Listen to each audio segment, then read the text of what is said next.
nous allons commencer une discussion de comment la banque peut faire calcul d'intérêt composé. On va utiliser ce qu'on sait déjà à propos d'intérêt simple pour construire une compréhension de ce nouvel format d'intérêt. Alors, qu'est-ce qui se passe si ton empreinte ou ton investissement est pour une plus longue durée? C'est quand la banque va utiliser un différent format de calculer votre intérêt et c'est nommé intérêt composé. Sur votre photocopie, vous avez cette question. Je veux que tu fais le calcul pour l'intérêt simple. Tu vas me dire quel est le montant initial. Pas même besoin de faire un calcul, ça c'est ton capital. Tu vas calculer l'intérêt et après ça, tu calcules le montant final. Vous savez que la valeur acquise, c'est capital plus intérêt. Touche pause, fais tes calculs, reviens quand tu es prêt. Alors, j'espère que tu as trouvé que ton capital, c'est 2000 $, l'intérêt, c'est 880 et ton valeur acquise, c'est maintenant 2880. On va sauver ça pour plus tard. On va faire une comparaison avec ce nombre. Aussi, sur votre photocopie, vous avez ce tableau. Alors, on va utiliser le même scénario, mais maintenant, on va faire une durée de 1 an au lieu de durée de 8 ans. Pour le premier calcul, je fais mon capital fois mon taux fois mon durée. Et lorsque j'entre ces nombres en calculatrice, j'ai trouvé que mon intérêt, c'est 110 $. Mon montant final maintenant, c'est le 2110 $. Je vais prendre ce nombre au début de la prochaine rangée. Alors, je commence la prochaine année avec 2110 $ dans mon capital et je fais mes multiplications. Tu vas continuer le tableau, tu vas continuer de calculer nouvel montant final et ça va toujours changer ce que tu as dans ton compte. Ça va toujours changer l'investissement capital. Alors, continuez, touche pause, reviens quand tu es prêt.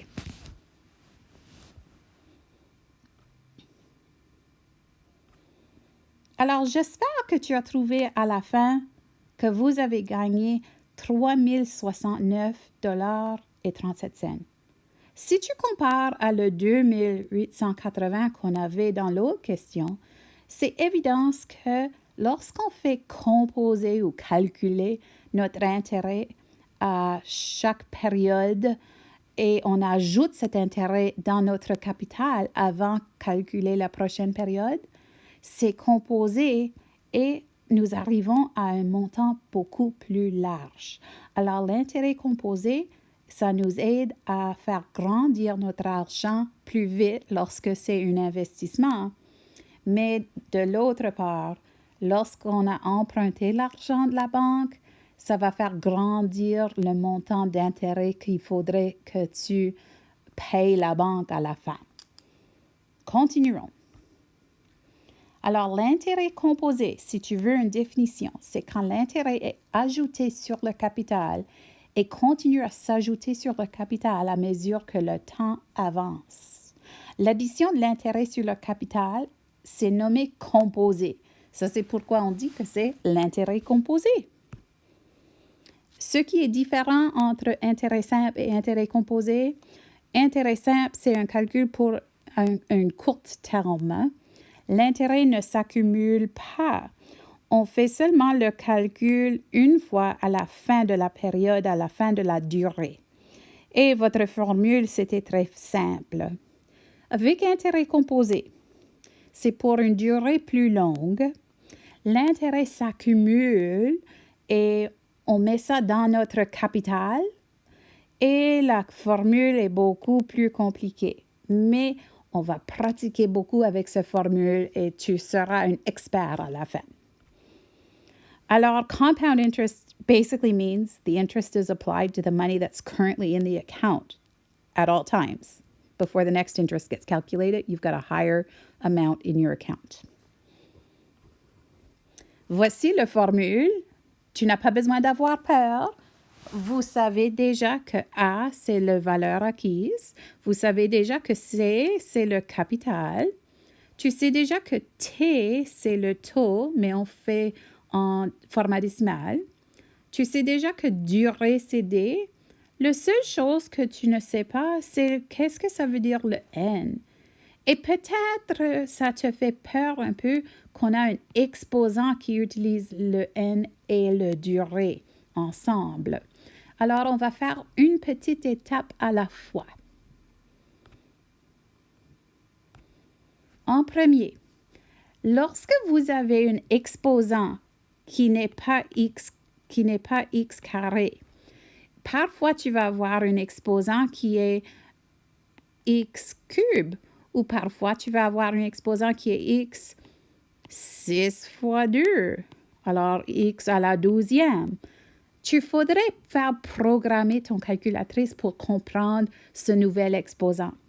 Alors, le bouton spécial sur votre calculatrice, ça peut rassembler à un petit chapeau ou un accent circonflexe.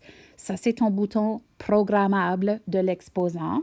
Et il y a parfois un bouton qui c'est X à la petite boîte ou parfois c'est X à la Y. Ça, c'est ton bouton où tu peux programmer un exposant qui n'est pas juste le carré. Alors, chaque calculatrice est différente. Je veux que tu trouves ton calculatrice scientifique puis tu essaies de trouver quel est le bon bouton sur votre calculatrice longtemps avant qu'on fait un test. On va faire quelque chose avec ce bouton maintenant, juste pour être certain que tout marche comme il faut. On va faire 2 cubes. Je veux que tu touches le numéro 2 en calculatrice. Et ensuite, touche le bouton spécial pour programmer l'exposant. Et après ça, tu vas mettre le 3, l'exposant. Quand tu touches égal, j'espère que la réponse c'est 8. Si ça marche et tu trouves 8, tu as trouvé le bon bouton pour programmer votre exposant. Alors, notre formule prend un exposant qui est le produit de n fois d. Donc, pour nos calculs, il faudrait mettre des parenthèses pour la partie n fois d. Et ensuite, tu vas toucher égal. On va faire des exemples ensemble. C'est nouveau, ça va prendre beaucoup de pratique. Alors, vous savez le capital, vous savez le taux, vous savez maintenant qu'est-ce qui est n. Oh non, je n'ai pas encore expliqué qu'est-ce qui est n. On va faire ça. L'intérêt peut être composé annuellement. Ça veut dire une fois par année, une période où ils vont faire un calcul d'intérêt. L'intérêt peut être composé mensuellement. Mensuel veut dire à chaque mois. Alors, tu peux deviner que ton N va être combien de périodes? Si vous avez chaque mois, le N est 12 pour mensuel. Alors, du nouveau vocabulaire s'en vient. L'intérêt peut être calculé quotidiennement. Quotidienne veut dire à chaque jour.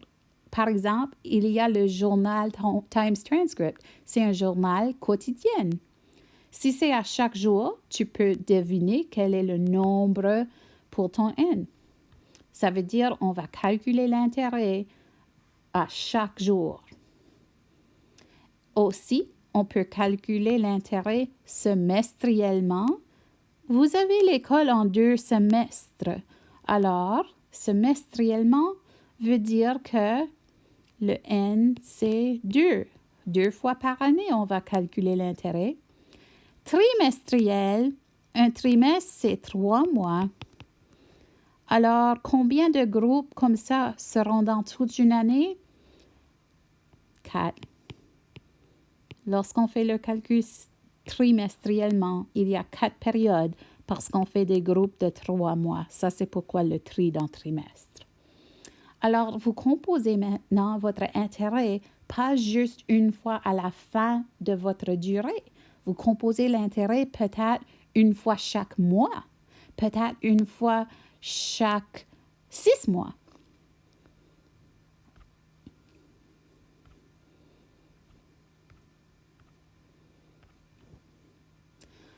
Ceci, c'est sur votre feuille. Et on va jouer un peu avec votre nouvelle formule. Alors, Elizabeth veut acheter un Civic et ça dit qu'elle recevra un taux de 1,6% et c'est composé trimestriellement.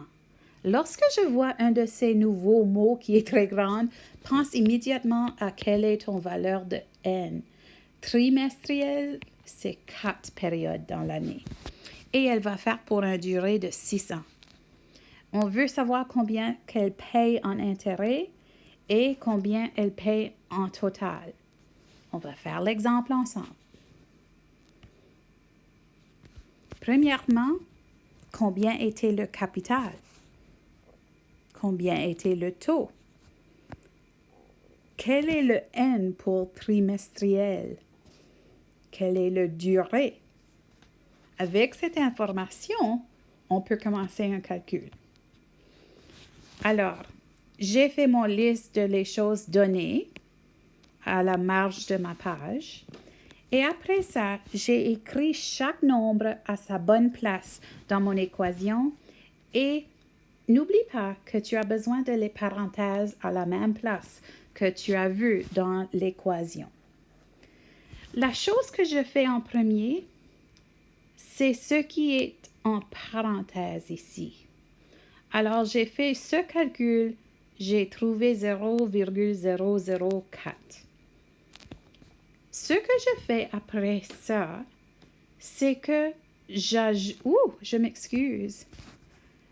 Je vais maintenant aller en cette direction et j'ajoute mon 1.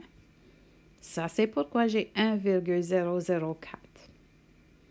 Après ça, j'ai fait 4 fois 6 pour trouver que mon exposant, c'est 24. Si vous avez 1,004 dans votre calculatrice, après ça, tu peux toucher ton bouton spécial et tu vas programmer 24 comme exposant et tu touches égal. Tu vas trouver 1,1005. L'étape finale, c'est que tu vas reculer et multiplier par le 13 000 $. Et j'espère, après tout ça, que tu trouves que ton valeur acquise, c'est 14 307 et 13 cents. Ça, c'est la réponse combien que tu vas payer en total à la fin. C'est ton valeur acquise. Pour trouver ton intérêt, tu vas prendre ce nombre et tu vas soustraire ton capital. Alors, ce que tu trouves, c'est que ton intérêt, c'était 1307 et 13 cents. Prends ton temps, touche pause si tu veux, pendant que tu joues avec calculatrice pour faire ce calcul. Tu peux même reculer la vidéo et écouter et regarder encore une fois ce petit parti. Lorsque vous êtes prêt, avancez.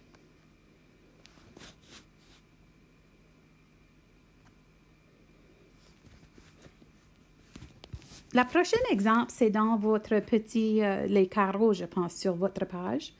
Calcule l'intérêt sur un dépôt de 400 $ après juste 1 an pour chaque taux d'intérêt suivant. Et ce qui va changer sont les termes composés. Alors, si vous avez 400 $ et vous avez un taux d'intérêt de 6%, et c'est annuellement, ce qui me dit que N égale 1. Tu vas jouer avec cette nouvelle formule, faire le calcul. Après ça, tu fais exactement le même taux d'intérêt, c'est encore une durée de 1 an. Maintenant, c'est semestriellement. Qu'est-ce que semestriel veut dire? Vous avez 2 fois par année qu'on compose notre intérêt. Et pour la dernière, je suis allée trop vite. Pour la dernière, c'est calculer mensuellement votre intérêt à chaque mois, N égale 12. Prends ton temps, fais les calculs, reviens quand tu es prêt pour ça.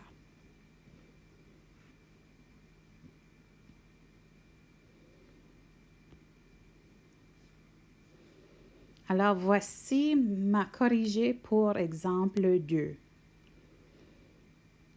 Ça demande seulement l'intérêt ici. Alors, après que tu trouves ton valeur acquise, il faut que tu soustrais ton capital pour trouver quel est le montant d'argent qu'on a reçu en intérêt.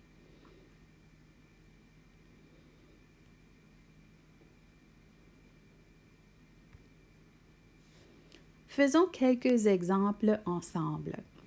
Si tu as 400 $ et c'est emprunté à 12% par an et c'est calculé semestriellement pour 5 ans, organise ton information et commence ton calcul.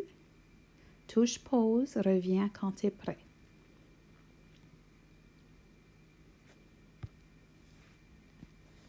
J'espère que tu as commencé avec la bonne formule et je vous donne chaque étape de mes calculs parce que vous êtes des détectives. Si tu n'as pas trouvé même réponse que madame, on veut savoir à quelle étape est-ce qu'on a eu un problème.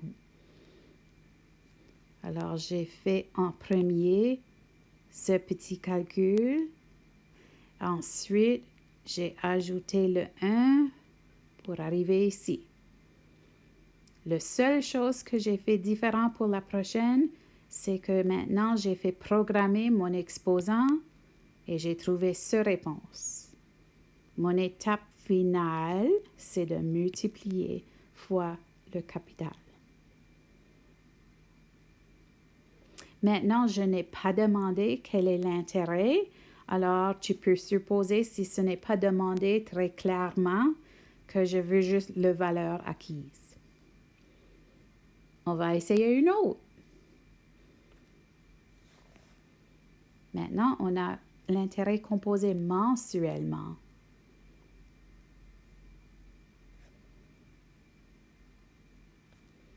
Et voici ce que j'ai fait pour mes calculs.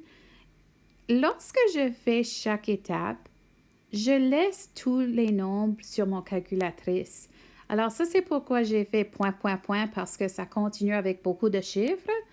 Je ne coupe pas. Je laisse tout ça sur calculatrice. Alors, quand je fais plus tard mon multiplication avec le capital, c'est très précis. Je n'avais pas besoin de couper, d'arrondir.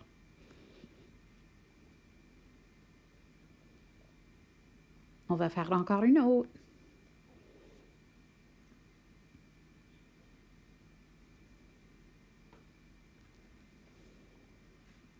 Pour celui-ci, il me faut changer 15 mois en quelle partie d'une année que ça va être. Et ici, mon exposant, ce sont 4 fois 1,25. Peut-être tu vas mettre ton exposant en parenthèse lorsque tu mets en calculatrice. Comme ça, tu n'as pas besoin de faire ce calcul en avance.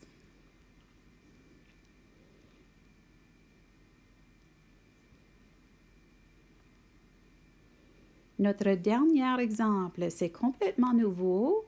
C'est quelque chose qui va prendre beaucoup de pratique.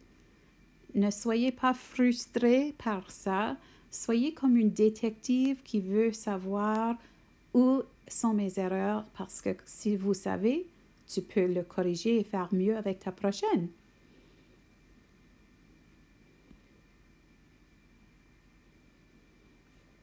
Et voici ce que j'ai fait encore. J'ai changé 18 mois en une partie de l'année.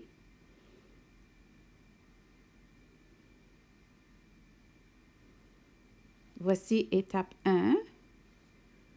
Étape 2, c'est d'ajouter le 1. On arrive ici. J'ai fait ceci en ma tête pour trouver que c'est un exposant de 3. Alors, je fais le calcul avec mon bouton spécial, je programme mon exposant et je trouve ça. Et le dernier étape, je vais en cette direction, je multiplie par le capital. J'espère que vous avez joué un peu avec la calculatrice, joué un peu avec la formule pour commencer. Après ça, j'aimerais juste arrêter là, pas de question de pratique, parce que je veux discuter avec vous en classe votre prochaine journée avec madame. Mais en devoir aujourd'hui, vous avez un petit quiz qui est à propos juste de l'intérêt simple, ce qu'on a déjà pratiqué beaucoup. Bonne journée!